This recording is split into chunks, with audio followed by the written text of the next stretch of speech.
Today we're going to talk about mulching for a successful landscape. Mulch is any type of amendment that is added to the top of the soil, usually in planting beds, but it can be used as a ground cover in unplanted natural areas. The benefits of mulch are conserving moisture in the soil, allowing for the maximum use of the available water. It also moderates soil temperatures, both summer and winter, allowing for your root systems to thrive.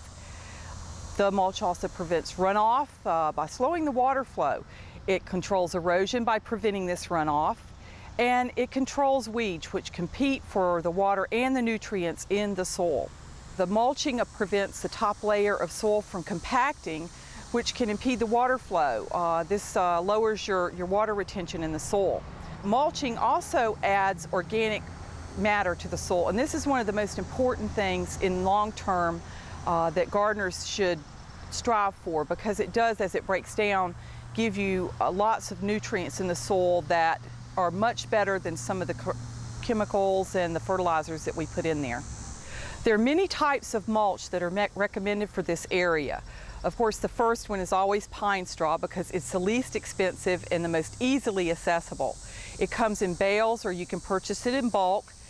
One of the good things about the pine straw is that it decomposes quickly. This is also a good choice for slopes because it stays in place better than some of the other types. The second type is pine bark. This is a moderately priced mulch. It can be purchased in prepackaged bags or in bulk. It's available from very finely ground chunks to larger chunks. The finely ground chunks and the smaller chips decompose very quickly, and they stay in place during water or irrigation. Also, they tend to decompose a little bit quicker than anything else besides pine straw. The medium size or the larger chunks last longer in the landscape, but they tend to wash out of the beds in heavy rains and relocate in your landscape. Your flower beds, they need to stay there instead of in your lawn. The third type of mulch that's frequently used in this area is hardwood mulch. It's moderately priced also. You can purchase it in prepackaged bags or bulk loads from a landfill or from commercial mulch providers. It's available in shredded, chips, and chunks. Of course, the shredded will stay in place the best, and the chunks last the longest, just as the pine bark. The good thing about hardwood mulch is it decomposes very, very slowly and tends to stay in the landscape longer. The last type is the cedar and the cypress mulch. Now, this is going to be the most expensive. It's available in bags or bulk, but the good thing about this is it's a natural insect repellent, which is always a bonus in this area. It's good for locating around the foundations of your house and in use in your vegetable garden. This type of mulch tends to decompose the slowest. A 3 to 4 inch layer of mulch is generally recommended in most planting beds. Now, if you're doing small bedding plant installation, you may only want to apply 2 to 3 inches at planting.